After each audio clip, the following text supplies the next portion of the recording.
Hello and welcome to Europe Inside Out. My name's Tom de Waal. I'm a senior fellow at Carnegie Europe. Today we're asking a timely and uncomfortable question. How are AI-powered technologies changing the nature of warfare? And what does that change mean for European security? We seem to be living in a new age of combat, where the meaning of who is or isn't a combatant is very different.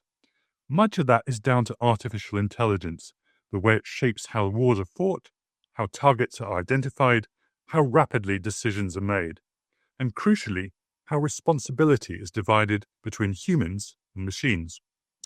We see this in particular in Russia's war in Ukraine. And as Ukraine is Europe's front line, that of course poses key questions for European efforts to build their own strategic autonomy. In this episode, we're going to ask how Europe can navigate this AI transformation responsibly, how to develop international rules, confidence-building measures, and ethical safeguards before these technologies further reshape the battlefield. So I'm delighted to be joined by Jessica Dorsey. Jessica is Assistant Professor of International Law and co-director of the Realities of Algorithmic Warfare Research Platform at Utrecht University, and by our own Raluca Csernatoni. She's a fellow at Carnegie Europe, and she focuses on European security, defense innovation, and the geopolitics of AI. Both of you, welcome to the show. So let's just begin. I'm going to be the kind of amateur here who doesn't understand all the details, but just let's begin with what is actually new. I mean, long-distance warfare is not new. I'm sitting in London, which was hit by long-distance aerial bombing and long-distance missiles in the Second World War, where there was no discrimination about who was hit and who isn't. So, both of you, just tell me why you think this is so different, this AI revolution, and indeed, if it is so different. Great. Thank you so much, Tom. A pleasure joining you and Jessica for this discussion. Yes, so the question whether AI is really a game changer in warfare and actually what is genuinely new and what is overstated. So for me, let me start maybe by separating what is new from what sounds new but isn't. What is genuinely new is not intelligence itself. It seems to be because of the sci-fi influence sometimes that we encounter in popular culture. But for me, actually, the stakes are where and how, for instance, certain AI systems operate, not intelligence itself. So AI, for instance, is no longer confined to the back offices of geeks, of military planning, of long-term intelligence planning and analysis. It now, in my view, sits actually in the inside of the operational loop. It helps select targets, it processes data, it prioritizes threats, it synchronizes drones, it fuses sensors, kind of the tech jargon, it compresses decision times to seconds. So for me, actually, what's new is actually this shift from support to structuring decisions. And I think that this is actually disruptive and the change is more profound. So what is also new as well is the scale and the speed. AI allows militaries to process, once again, faster, more data across more domains with fewer people. So combined with cheap platforms, with drones, with network systems, this creates forms of warfare that are distributed, iterative, adaptive, and also what we see clearly what's happening in Ukraine. So the battlefield, we can argue, becomes this software problem as much as a hardware problem when you introduce military AI systems. So that's kind of the way I would see the disruption happening. But what is often overstated is this idea that AI is an autonomous mastermind. Much of today's military AI is brittle, is noisy. Jessica knows very well, even more than me, kind of the opening of the black box of some of these systems. Once again, some of these systems very much depend on human workarounds. So they do not understand the battlefield as humans do.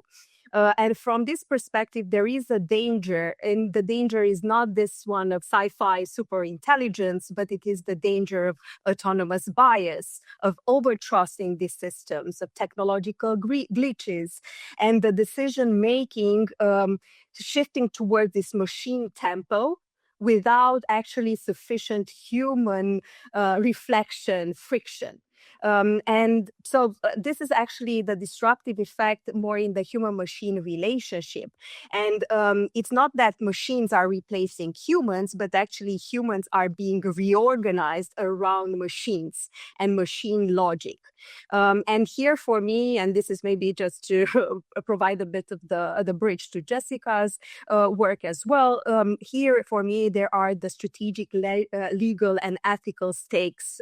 And here we need to explore further. Especially the absence of a comprehensive global governance framework for military artificial intelligence, responsible military artificial intelligence. But I can stop here and later on pick up some of the discussions also related to Ukraine and what we see there in the battlefield. Thank you. Great. So, Jessica, what would you like to add here? Speed and scale, anything else in particular? No, I can really just only underscore what Raluca very helpfully just outlined. Speed and scale is something as part of the game changer rhetoric. And I think the implications of that speed and scale have not been sufficiently mapped out, understood. We're seeing a lot of this happening in a very short term acquisitions process, speeding up and innovating, and then it's being led then by that machine speed that Raluca helpfully pointed out. I think I'm not sure that the nature of war is changing, but rather the character of the how. And I think you highlighted that well. It's where humans are found in the decision-making process is changing and profoundly changing. And I think, Tom, you mentioned in your introductory remarks about the distancing. That's not new. That was a physical distancing, however. And that's also something we saw through the trajectory of the global war on terror. The last 25 years of warfare has been a distancing, a physical distancing. I think what's new here is that that's extended into a different type of distancing, an algorithmic distancing. We're moving ourselves as humans, commanders, operators, further away from the decision-making on the battlefield, and certainly in critical or safety-critical scenarios in which life and death is at stake. I think that's really one of the most problematic areas that needs much more deliberation. And I think just to support, I'm not sure that the danger is really that it's about these fully autonomous systems taking over those sci-fi. We just are being haunted. We're continually from these sci-fi killer robots discussions. But I think we need to be really clear-eyed about what's happening now, not only in Ukraine, but also in other theaters like in Gaza, but also in the Red Sea, where the U.S. is using particular systems against the Houthis in Yemen. We're also hearing reports that these systems, these analytical, these AI-driven systems are being used as recently as the strikes in Venezuela. So it's going to happen everywhere, again, at speed and scale, and we need to be much more cognizant of the risks and also the benefits, but a holistic review of things, short, medium, and long term. So, Jessica, you're an expert in international humanitarian law. Obviously, this poses huge challenges to anyone who's trying to adjudicate in warfare, which was already, I would guess, problematic in the modern age. Just talk us through what you think the key issues are. Speaking as someone who studies the law of war. Yeah, thanks for that. I'll try to be, I'm cognizant also that not everyone listening may be a specialist, so I don't want to get too much into the weeds about this stuff. But I do think that the principles of international humanitarian law that underpin the entire legal framework, distinction, precautions, proportionality, those are all challenged fundamentally at this speed and scale that we've just highlighted. So distinction, meaning you need to make sure that you are only targeting a legitimate military. That can be an individual, it can be an object, but it must fulfill the criteria. You cannot target civilians, for example. And that's hard enough, as you mentioned, in just more conventional forms of warfare. And certainly when it's complicated by very flexible, and that's the most diplomatic way I can say it, very flexible interpretations of what the law actually allows or disallows, right? If we have a very broad understanding of who a combatant might be, and that definition becomes broader and broader, when we start then translating that into programming, into these AI systems, and this has been something really at the forefront in the conflict in Gaza, then you're going to see destruction at speed and scale. And if it's something that is contrary to your legal obligations, then that's going to be problematic at machine speed. Precautions is another one that I've done quite a deep dive into. So taking precautions, the law requires you to do everything you can to avoid or to a very maximum extent minimize harm to civilians in conflict. In order to do that, you have to take all feasible precautions. This is how the law reads. Now, as you can imagine, when you've sped everything up to machine speed, taking precautions, some might argue, is no longer feasible. And I want to push back extraordinarily forcefully on this, because that the whole idea behind why we have these legal frameworks in the first place is to protect those who are not participating in hostilities, not taking part of the war. And if they're the ones, they often are, on the receiving end of this machine-mediated violence, then we have to really take a hard look in the mirror about, are we really being true to our norms and values, and are we really in compliance with international humanitarian law? Well, that's a whole big set of issues. But we've already mentioned the word responsibility. If an alleged war crime is committed, Jessica, how do you account responsibility? Are we talking the person who fired the weapon? I mean, can you hold an algorithm responsible for an act of war? I guess that's an issue that, as an amateur, immediately strikes me. Yeah, I think that's a great question about where responsibility lies and if there are really responsibility or accountability gaps. I think it's really important, and we're starting to see convergence around this language at the United Nations, the GGE laws. That's one of my favorite acronyms. The group of governmental experts on lethal autonomous weapon systems have come up with a rolling text in which it describes that responsibility can only be borne by humans. So we cannot hold an algorithm, a computer program, or even, the question then arises, how far upstream can we apportion that sort of accountability? But look, on a battlefield, if a commander decides to deploy a particular technology, she will be on the hook for its effects, right? The same for an operator, if that's the choice that you make. So that's why I think all of these responsibility and accountability questions ought to move upstream. And that's a lot of the work I'm doing right now. And that upstream moving means that we need to be programming these things in and thinking about them a lot earlier in the AI life cycle. So all the way from design through to development, deployment, testing, evaluation, verification, all the way through to decommissioning, right? Throughout the entire time, rather than just seeing that there's a system that's built or being sold, you buy it off the shelf, and then at that point, first asking, hey, can this comply with law? I think that's the wrong way around. So I think key elements that we can build into these programs can be interfaces that are, allowing for the human to retain that upper hand over the machine. That if we ensure that doctrine and guidance is aligned with the law, again, much further upstream, we can think about these questions through continuous training, this iterative approach, certainly in machine learning systems that will change over time by design, right? Those are the things that we need to be thinking through and thinking about. I would encourage these ideas and these questions about responsibility and accountability actually to be much broader than just solely legal responsibility and legal accountability. There are a number of other mechanisms that actually free lawyers from having to do all the heavy lifting. In fact, it's more prudent not to have to bring this all to a court of law, because accountability can happen, like I said, much earlier upstream.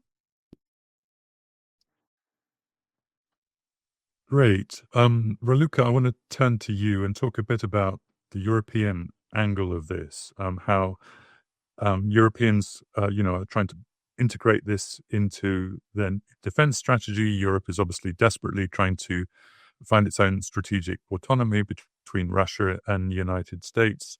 So, and on the other hand, there are issues about whether this is going to be to what degree this is state sponsored when so much of the innovation is coming from the private sector. What do you see as the main issues here? Great question. And also to build on Jessica's point about raising more political, deeper questions and also democratic accountability questions.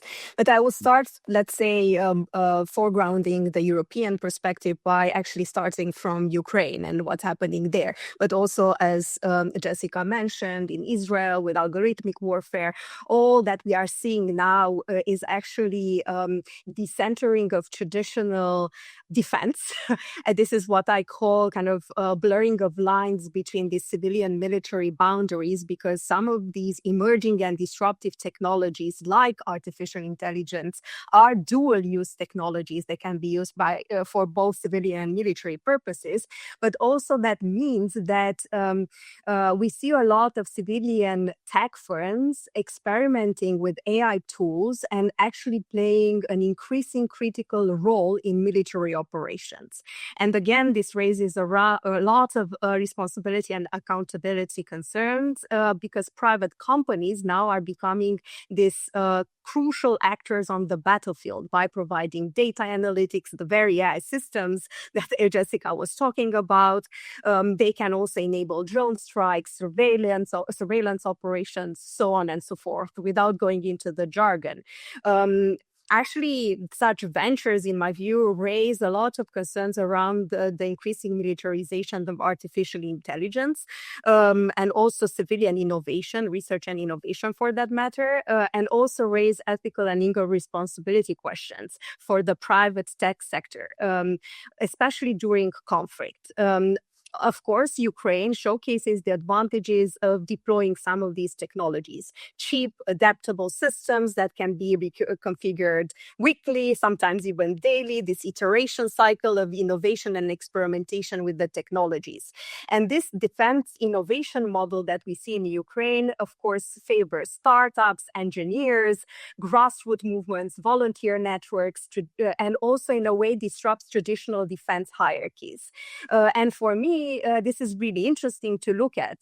It's also, in a way, importing a model of agility, experimentation in the battlefield, fast iteration, moving fast at any cost. And of course, in Ukraine, the pressure is existential. Let's be honest. That's the main driver, of course, for these types of innovation.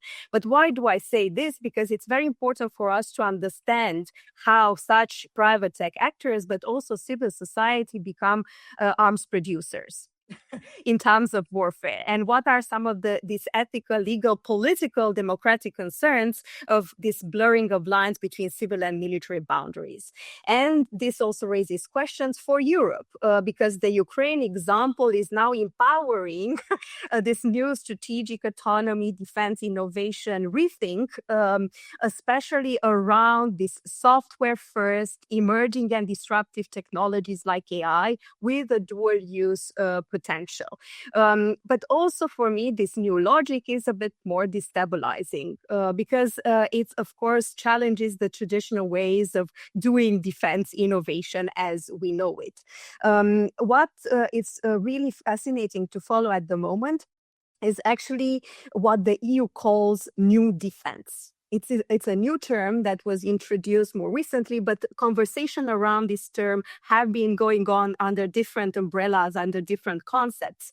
But in a recent, for instance, roadmap that the European Commission published, I will just read the title, which is very reflective of this new shift: EU Defense Industry Transformation Roadmap, Unleashing Disruptive Innovation for defense readiness. And the key here is disruptive innovation, especially highlighting the role of such emerging and disruptive technologies like artificial intelligence for building more strategic autonomy and technological sovereignty in Europe, and emphasizing, once again, agility, risk-taking, dual use and innovation, lessons learned from Ukraine, and also incorporating very much this civilian tech ecosystem innovation model into defense, alongside traditional, of course, models of innovation. But the question is, of course, with this new shift, we can call it maybe paradigmatic shift towards new defense, the question would be, who are now the real power brokers?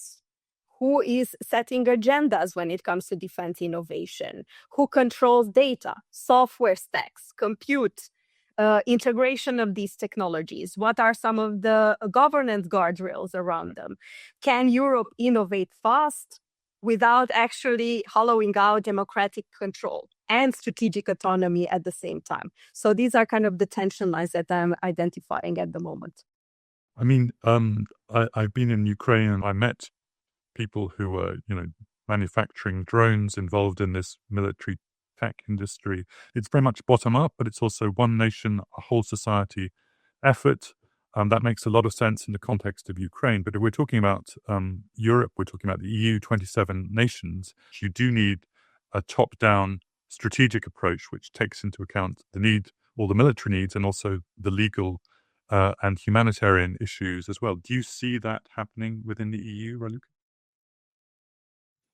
Yes, in the last years, we see a more, let's say, whole of Europe approach when it comes to innovation, building a defense technological and industrial base, building strategic autonomy, technological sovereignty around it. Some say that this is driven by big member states, of course, and certain big defense interests from the industry. Others say that it's more agenda set by the European Commission, but to look at comprehensively at recent reports, policy frameworks, initiatives, funding initiatives, such as the SAFE instrument, the Security Action for Europe, there is now a sort of a crunch time moment. It's kind of driven by, of course, the geopolitical tensions, the rift in the transatlantic relationship, structural factors, lots of things, of course, the Russian invasion of Ukraine, a lot of things that have raised awareness about this need to go at it together. And these documents also emphasize what I was saying beforehand, the use of a strategic use of these emerging and disruptive technologies and the civilian commercial innovation, homegrown innovation in Europe, but also prioritizing, for instance, newcomers and new players, startups, venture capital in this field, or the so-called creation of European defense tech ecosystems in key areas, not only AI, other buzzwords are there, quantum technologies, biotech, advanced semiconductors, and so on. And I think that this is something very important to consider. I mean, the geopolitical anchors, the more internal logics that the EU is now driving, this market defense industry logic. And of course, when it comes to following Ukraine, is this idea of also moving fast at the moment when it comes to investments in the military sector, in the defense industry in Europe. But Europe is not at war. This is something that I also want to emphasize. It's very important to build that strategic autonomy and have a vision, as you said, Tom, from a top-down vision, but also long-term vision of how the EU will be transforming as an international organization. And also how, for instance, borrowing a wartime logic impacts this identity of the EU as an international organization. So for me, there is a risk that importing exceptional practices becomes more and more normalized without the legal and societal safeguards. And that's why I highly agree that there needs to be further public debate around rearming Europe. And without saying that the need to rearm is necessary given the geopolitical context we are in at the moment. Can I come in on that? Because I think I can just only underscore what you say there, Raluca. I think, though, what's also important about that is that this also offers opportunities for Europe to then reimagine in a different way. Of course, the transatlantic rift that you mentioned, that is on the top of everyone's mind, but I think it opens doors that previously seemed closed out of necessity as well. Europe should now take this opportunity to say, and to question, to interrogate our dependence on American defense tech companies or American hardware companies across the board. We need to take a long, hard look at that. And I think recently there's a discussion in the Netherlands about the Joint Strike Fighter, the F-35, and then its sort of newest iteration is the cooperative combat aircraft, the idea that the loyal wingman, an autonomous system that's meant to complement the F-35, etc. But that's also being run through these big tech companies. Raluca highlights they're largely, predominantly, completely American. And right now, that does not seem like the wisest direction for Europe to be going in. But I think that these opportunities are, okay, well, we don't have to continue our relationship.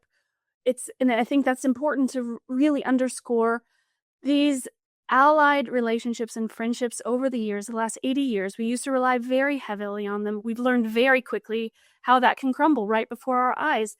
We need to step back with some critical distance, I think, here in Europe and say, okay, our allies and our partners, they are that, but we are clients of defense companies. We are not friends. We are not brothers and sisters. We are clients, and we have choices where we contract, right? And those contracts, and this goes back to that idea of lawful by design, is bringing that upstream and states demanding demonstrative compliance with our own legal obligations prior to procurement rather than at the very end of the thing. And I think that that would go a long way in extracting us from that dependence that you've sketched, and allow Europe to make quite some economic statements with the leverage I think we have here on this continent.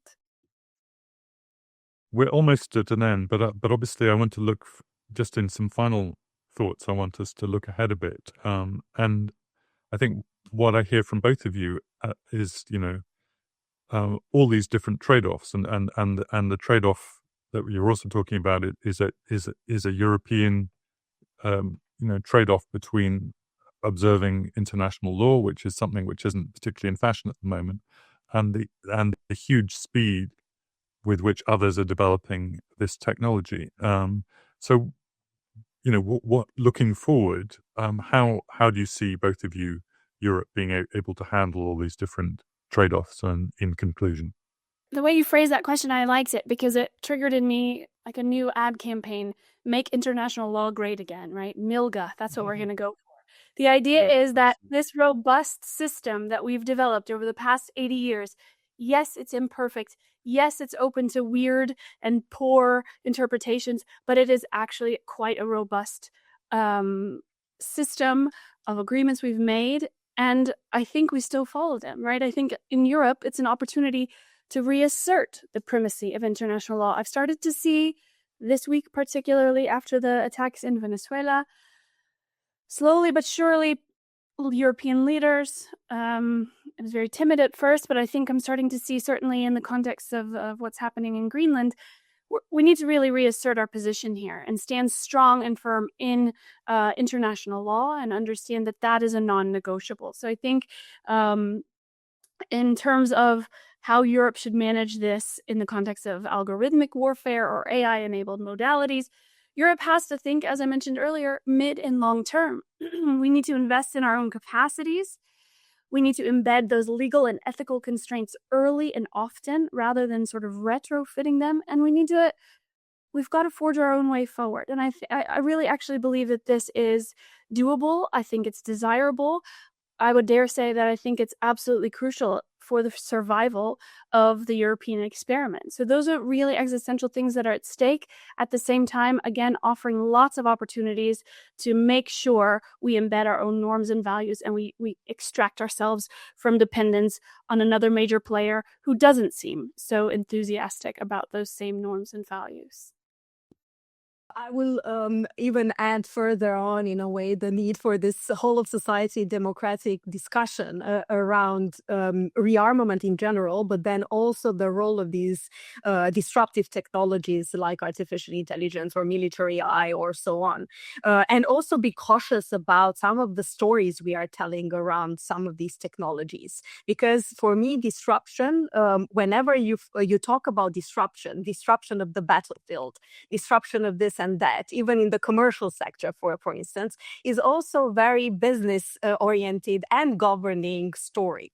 And who benefits, qui bono, is also very important to consider here. And when it comes to the future kind of Europe and looking ahead, it's very important to think who benefits, and also bring in this public debate more to the forefront to citizens, to have this whole of society discussion about actually this new war imaginary that we are now witnessing, experiencing, the tensions, geopolitical tensions that Jessica highlighted around different parts of the world. And I suspect things will get worse than better. And in this respect, we don't need a new return of a new Cold War or different types of wars, types of scenarios. And here is where international law, democratic debates, accountability, responsibility come into the picture, and we need to protect them. It's this notion of responsible power under geopolitical and technological pressure, and this is what the EU should become. Building that strategic autonomy, identifying the critical dependencies, as Jessica mentioned, but also embedding certain values, norms that we hold dear, such as fundamental rights, due diligence, democratic processes, oversight, transparency, debate, all of these need to be applied. Speed is important, but it should not, in a way, disrupt, to bring back to my first point, disrupt law, ethics, and governance. And they should be designed from the start. Here, I highly agree with Jessica's point. Thank you so much. It's been a fascinating discussion. Thank you for guiding me and our listeners through this incredibly new and evolving and complicated topic. And we've even thank you, Jessica. We've even got a new slogan, Milga, which we can apply to all these issues. So thank you so much for joining us today on Europe Inside Out.